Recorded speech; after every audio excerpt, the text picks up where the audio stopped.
मैं ठंडी पी लूंगा, पर रख के जा। चाय वाला है, चाय वाला है। आदमी इंटेलिजेंट मैं सब जानता हूँ, जितना आपके अंदर टोटल दिमाग उतना तो मेरा खराब ही रहता है।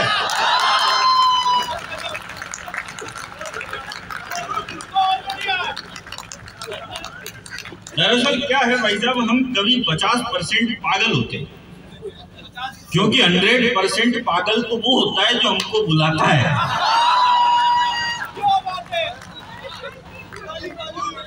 अभी पिछले दिनों एक अंग्रेज मिल गया मेरे को। अंग्रेज मुझसे बोला तेरे को इंग्लिश आती है? आओ भाई साहब, चाय साथ में लेके आए हो। एक अंग्रेज मिल गया मेरे को। अंग्रेज मुझसे बोला तेरे को इंग्लिश आती है? मैंने कहा यस।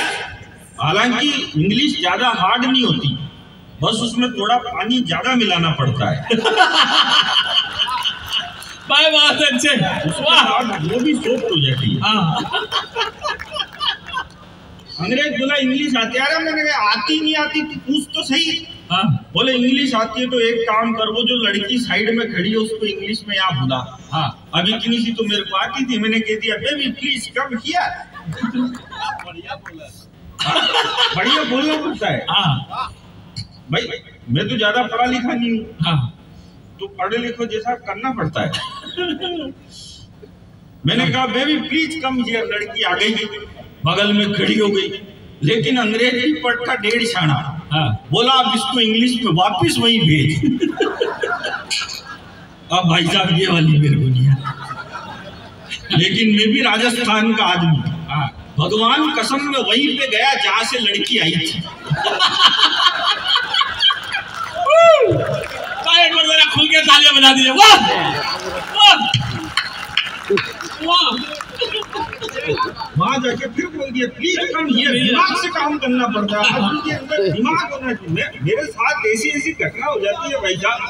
पिछले दिनों मैं मेरी लुगाई के साथ जा रहा था नैनीताल। लुगाई के साथ जा रहा था, क्योंकि पत्नी को इंग्लिश में कहते हैं वाइफ। वाइफ की स्पेलिंग होती है WIFE, और इसकी फुल फॉर्म होती है without information fighting every time.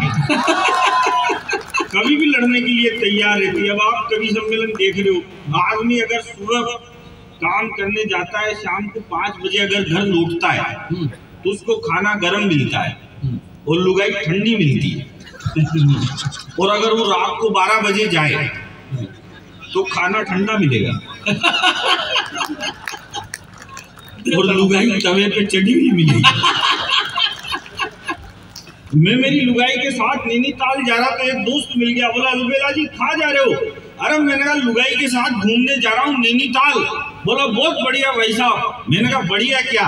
रास्ते में कोई ढंग की खाई दिखेगी तो दे लूंगा धक्का। तो कलेश खत्म। बोला भाई साहब फिर तो मेरी भी ले जाओ। मैंने कहा ले तो जाऊं, लेकिन तेरी वाली के धक्का मैं वापस आते टाइम दूंगा। बहुत अच्छे, वाह। लेट समझ में आई पर ताली बजा दो, कोई बात नहीं। बहुत सारों को कल समझ में आई। मस्त रहना चाहिए। देखो दिमाग से काम करना पड़ता है। बहुत सारे आ जाते हैं भाई साहब मेरे पास ज्ञान मांगने। एक आ गया मेरे पास, बोला गुरुजी, मेरे को भी कहते हैं उधर। अच्छा कोई कहते हैं। एक आ गया बोला गुरुजी ज्ञान दो। अरे मैंने कहा क्या ज्ञान चाहिए तेरे को? बोला ऐसा ज्ञान दो जो लुगाई जिंदगी में मेरे संकट में रहे। अरे मैंने ऐसा ज्ञान तो मेरे खुद के पास ही नहीं है, तेरे को कहाँ से दूं? बोलो भाई साहब आप तो इतने बड़े कवि हो, इतने बड़े कलाकार हो, आप तो दे ही सकते हो ज्ञान। तो मैंने कहा ले जा।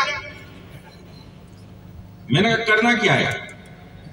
बोला कुछ भी नहीं। बोलो मैंने कहा तेरे को क्या चाहिए? बोले ऐसा ज्ञान दो जो लुगाई जिंदगी भर मेरे संकट में रहे, मेरी गुलाम बन के रहे। मैंने लुगाई तो मेरी खुद की संकट में नहीं रहती। तेरे को कहाँ से दूं ऐसा ज्ञान? बोला आप तो दे सकते हो। मैंने कहा ठीक है ले जा ज्ञान। शादी कब है? बोला भाई साहब शादी मार्च में है।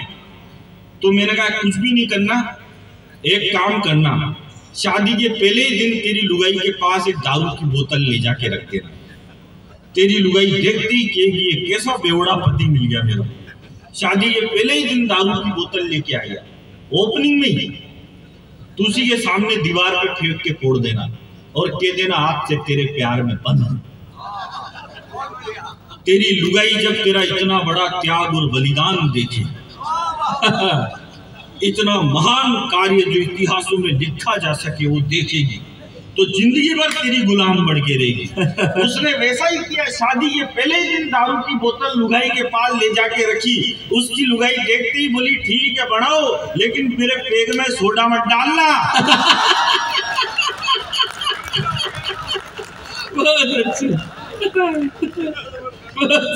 मैं 4 लाइनों में अपना परिचय आपको देता हूँ। कहाँ जा रहा है भाई?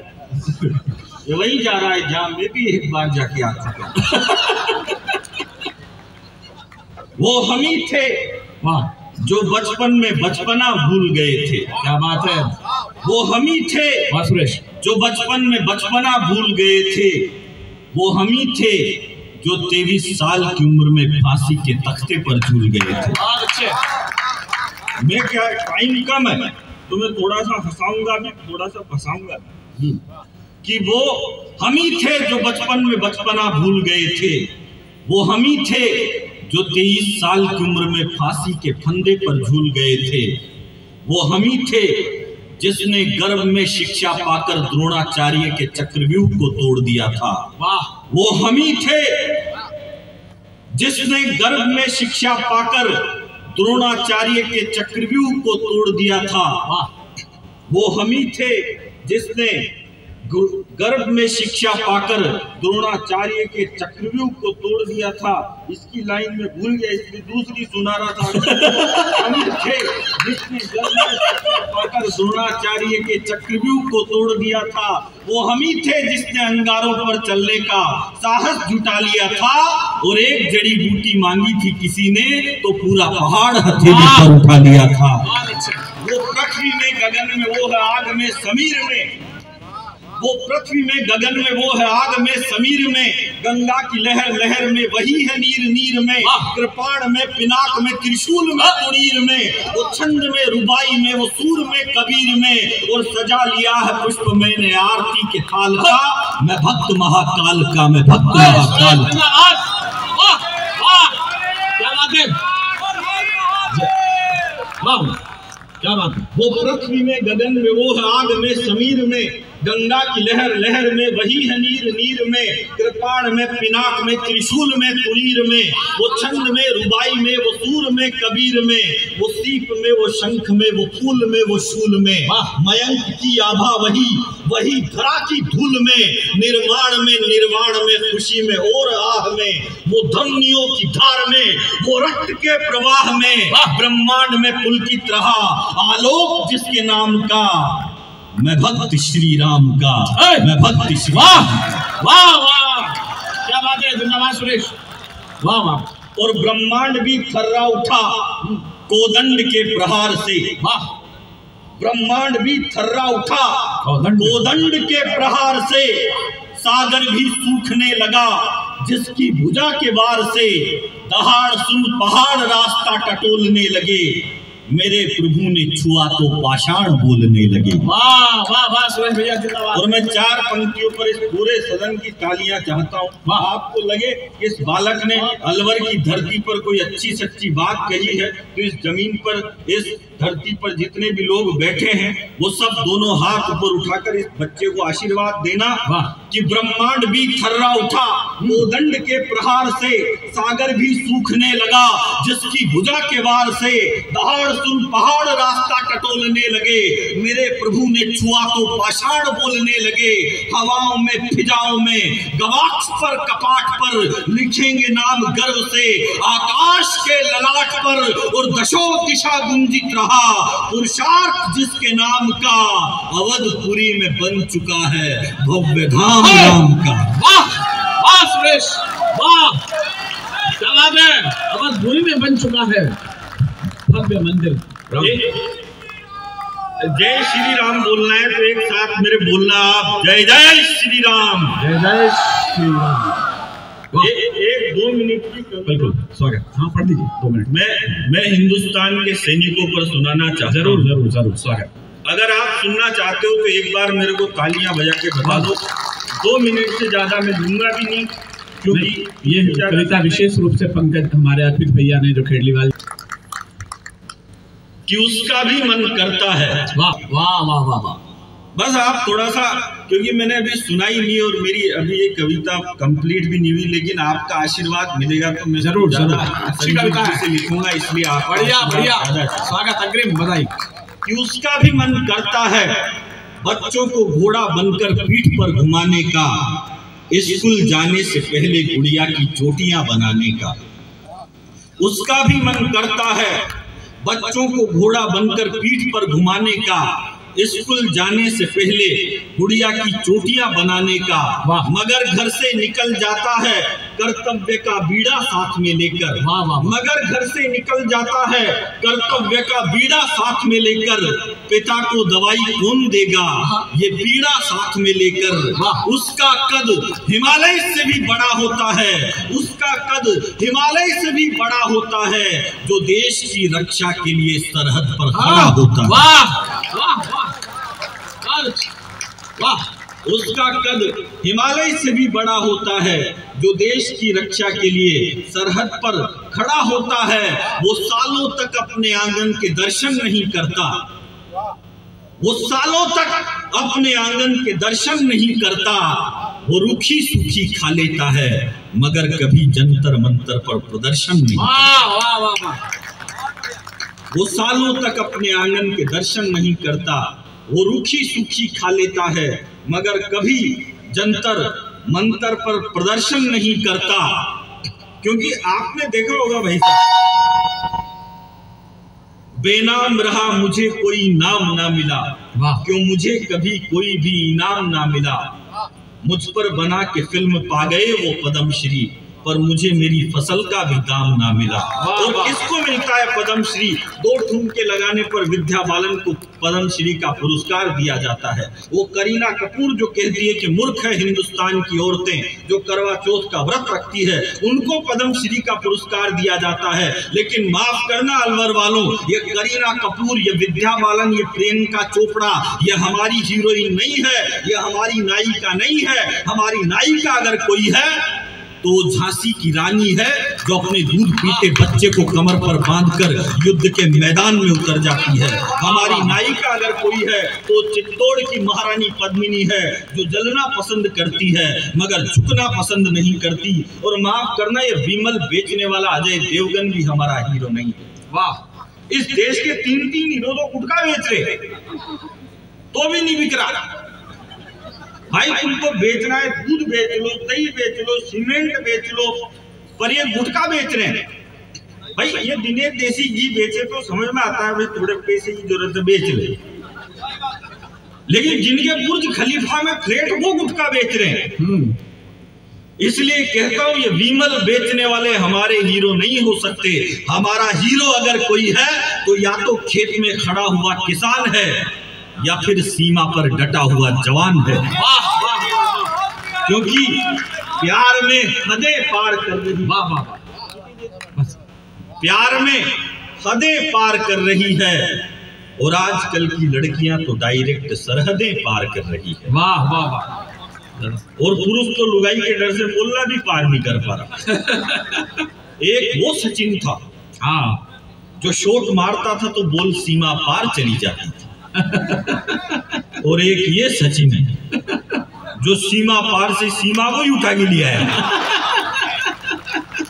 और आप देख लो आजकल भाई साहब ऐसा ट्रेंड पे चल रहा है, इधर के देश की लड़की भक्के उस देश में जा रही, उस देश की लड़की भक्के उस देश में जा रही, इधर की उधर भग रही, उधर की उधर भग रही है। फिर ये कहती है प्यार अंधा होता है, प्यार अंधा होता है। अरे प्यार अंधा नहीं होता, तुम खुद ही अंधा धुंध प्यार कर रही हो, इसमें हम क्या करें।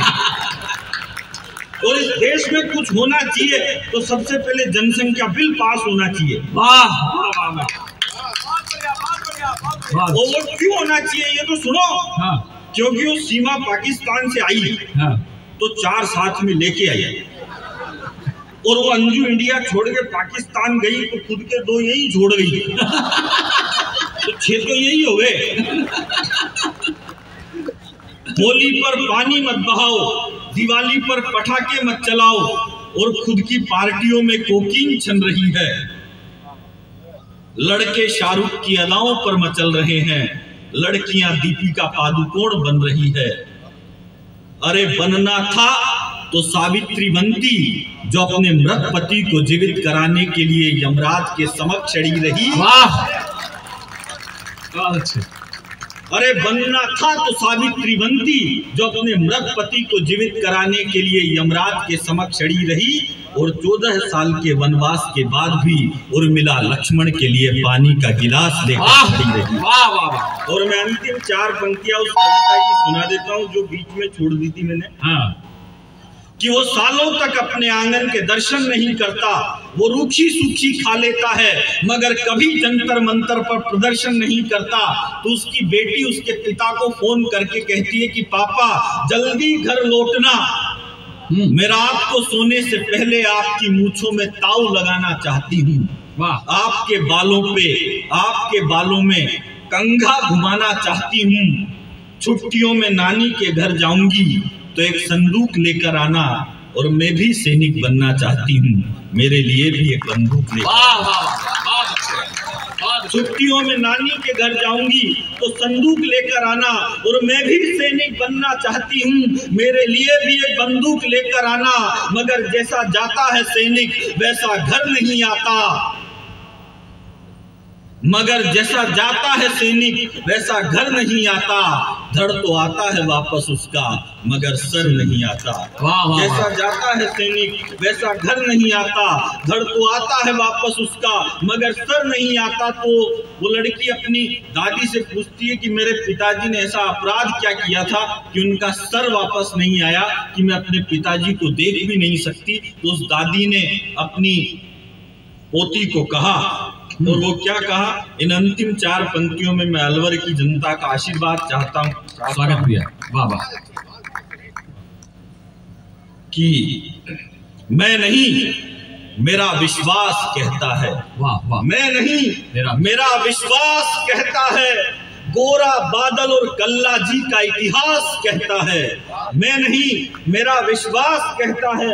मैं आदरणीय दादा आपके चरणों में 2 पंक्ति रखता हूं कि मैं नहीं मेरा विश्वास कहता है, गोरा बादल और कल्ला जी का इतिहास कहता है। मेरा बेटा तिरंगा हाथ में लेकर बढ़ रहा होगा, मेरा बेटा तिरंगा हाथ में लेकर बढ़ रहा होगा, और सर कट गया होगा तो धड़ लड़ रहा होगा। बहुत अच्छे। वाह वाह वाह। मेरा बेटा तिरंगा हाथ में लेकर बढ़ रहा होगा, और सर कट गया होगा तो धड़ लड़ रहा होगा।